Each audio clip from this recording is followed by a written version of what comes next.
Hello everyone, welcome again to my YouTube channel. I am Dr. Bandita Roy. In this video, I will explain what is menstruation cycle, the monthly bleeding cycle in female body. Here I will try to give a brief detail about the physiology of menstruation cycle and some diseases which occur due to the abnormalities in regular menstruation cycle along with its homeopathic treatment. So, first we should know the definition of menstruation cycle.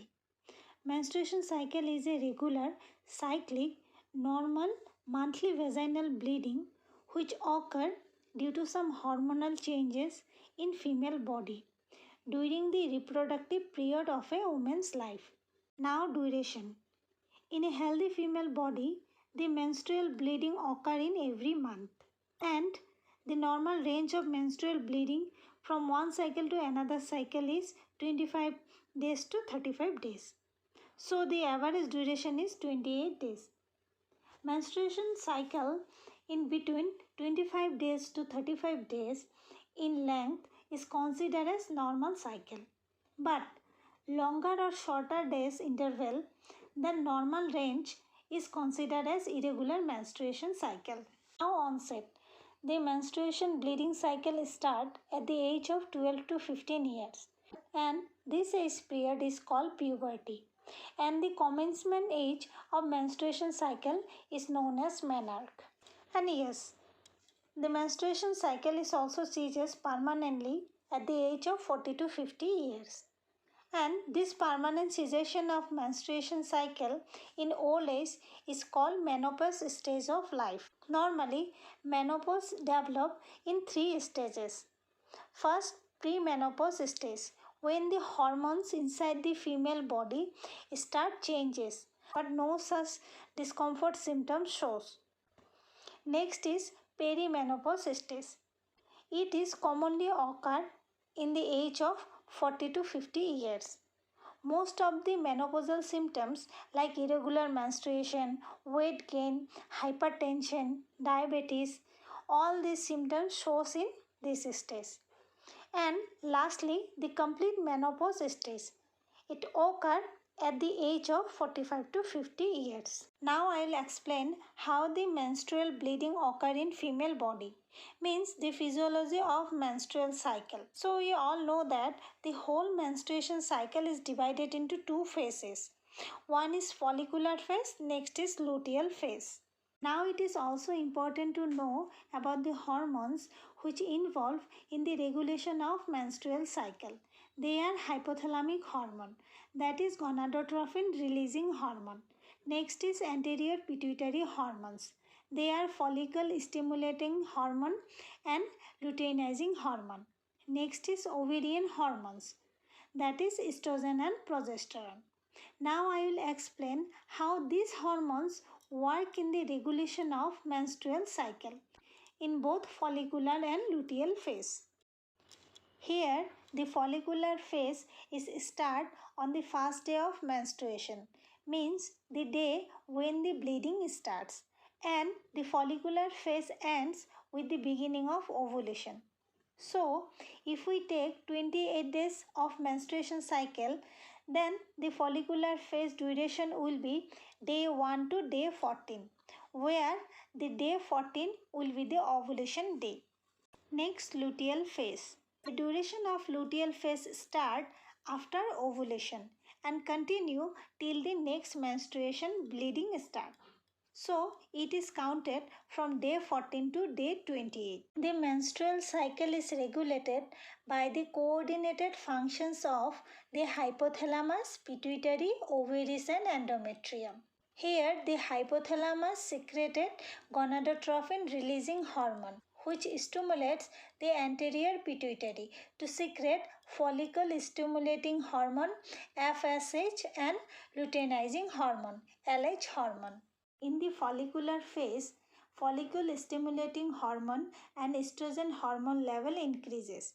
This increasing FSH stimulates the growth of ovarian follicles. As a result, lots of ovarian follicles develop in the ovaries. With each follicle contains an egg during the early part of the follicular phase. as the ovarian follicles develop, they produce more and more estrogen hormone, which leads to rising estrogen levels. Estrogen is also important because it helps in the thickening of uterine endometrium. It is also important to know during the early follicular phase, the luteinizing hormone level stay low. So, once the estrogen hormone level increases, it inhibits the secretion of follicle stimulating hormone and stimulates the secretion of luteinizing hormone. Later, when the FSH decreases, one dominant ovarian follicle continue to grow and produce estrogen hormone until the signal for the ovulation happen, and the other follicles get reabsorbed by the body. Now I will explain what happens during ovulation. Normally, in 28 days of menstruation cycle, ovulation occur on day 14. During ovulation time, the luteinizing hormone secretion increases, and this increased hormone level stimulates the dominant ovarian follicle, which results the rupture of the ovarian follicle and release of an egg on the fallopian tube. Now the egg moves freely, and if the egg get connected with the sperm in the uterus or reproductive tract, then the fertilization occur. Means the pregnancy test will come positive, and if not, then the next menstruation bleeding occur. Now the second phase of menstruation cycle, that is luteal phase. After release of an egg or ovum, the ruptured ovarian follicle forms a structure called corpus luteum. This corpus luteum secretes progesterone hormone. Now, high level of progesterone hormone in the blood decreases the secretion of LH and FSH. Therefore, it inhibits the further ovulation process. Progesterone is also a very important hormone. It helps in the maintenance and preparation of the endometrium layer of the uterus for the implementation of embryo, for pregnancy, or for the beginning of the another menstrual bleeding. If the pregnancy doesn't occur, means if the egg remain unfertilized, the corpus luteum degenerated after 14 days, which causes decreased level of estrogen and progesterone hormone, and as a result the menstruation bleeding occurs. Now I will tell you that what changes occur in uterus during the menstruation cycle. During menstruation, the uterus sheets the endometrium layer of it. It is the innermost layer of the uterus among the three layers of it. Other layers are myometrium and perimetrium. And after the period is finished, the uterus endometrium start to regrow and become thickened again to get ready for a possible pregnancy or for the next menstruation bleeding. Now the next topic is symptoms of menstruation. Menstrual symptoms are not same for every woman. It is true that each woman experiences different symptoms than others during their menstruation time. Some women face a severe discomfort while some faces very less or no unpleasant symptoms. Like this picture, you can see that how they are differently react the same situation. Now here I will share some common symptoms which are more or less suffered by all women. First, headache. It can be any side of the head or whole head. Sometimes migraine also attack in some women. Second is tendency to nausea and vomiting during menses. Next is mental irritability, like absence of mind or increasing emotional level. And here mood swing is very common along with depression. Other symptoms are weakness of body or body ache. Even some women suffer from dysmenorrhea, which means painful menstruation, and menorrhagia means excessive bleeding during menstruation. Now what is premenstrual syndrome or PMS? The symptoms of PMS appear before the onset of the menstrual bleeding, that is on the luteal phase of the menstrual cycle. PMS occur due to the changing of hormone levels in female body. Here the symptoms are started 4 to 5 days before the onset of the menstrual bleeding. And here the possible symptoms are like headache, abdominal pain, or acidity or abdominal bloating, then constipation. And mind symptoms are like anxiety, irritability, depression, mood swings. Also, some women face like acne on face, body ache, and all. Again, another important point which we should know, that temporary cessation of menstruation cycle occur in female body during pregnancy and while breastfeeding. Now I will discuss some diseases which occur due to the abnormalities in regular menstrual cycle. Number 1 is amenorrhea, which means absence or suppression of regular menstruation cycle. It can be also identified as missed period or irregular period, where missing 3 or more menstrual bleeding occur continuously in a female body who has previously regular periods history. Causes of amenorrhea can be low body weight due to nutritional deficiency, or overweight due to PCOD or thyroid hormone imbalance, or living a sedentary life habits. Then stresses like mental stress, physical stress, and some natural causes like pregnancy, breastfeeding, and menopause stress. Other causes like hormone imbalances like PCOD issue or hypo or hyperthyroidism issue. Other underlying diseases like ovarian failure or uterine fibroids and all. Family history. Then lifestyle changes like traveling or doing more exercises. Also, in some cases, medication also causes amenorrhea like contraceptive pills or antidepressants, medicines, and all. Now, dysmenorrhea, which means severe abdominal pain during menstrual bleeding.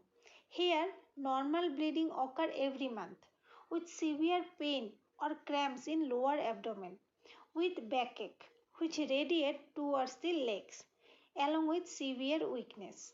And dysmenorrhea occurs mainly due to the abnormal uterine contraction. Next is polymenorrhea, which means increased frequency of normal menstrual bleeding. As we know that the average duration of menstruation cycle is 28 days, but here in case of polymenorrhea, the frequency is less than 20 to 22 days. And the common causes of polymenorrhea are stresses or infections or medications like contraceptives, or diseases like fibroids or polyps, or premenopausal stages, or hormonal imbalance and all. Next is oligomenorrhea. It means decreased frequency of menstrual bleeding. The symptoms are scanty, irregular, and abnormal menstrual bleeding. Here the menstruation cycle is very long, with the gaps of more than 35 to 40 days, or sometimes with the gap of 2 months. Oligomenorrhea mainly occur due to some hormonal imbalances in body like PCOD issue, thyroid hormone issue, or due to some medications or some ovarian diseases or diabetes or lifestyle changes. Next is menorrhagia. It means excessive, abnormal, prolonged, heavy, bright red menstrual bleeding with discharge of blood clots, which occur every month during the regular menstrual cycle. Here, bleeding lasts more than 7 days. Menorrhagia occurs due to some diseases like uterine fibroids or polyps or uterine cancer, or it may be occur due to some hormonal imbalances or stresses, or due to some medications. Now, metrorrhagia. It means heavy menstrual bleeding at irregular intervals, especially in between normal menstruation cycle. In case of metrorrhagia, heavy bleeding occur with blood clots, which last more than 7 days, with abdominal pain and backache. Metrorrhagia can occur due to infections or trauma or some medications like contraceptive, or due to some underlying uterine diseases. Now, homeopathic treatment for the abnormalities of menstruation cycle.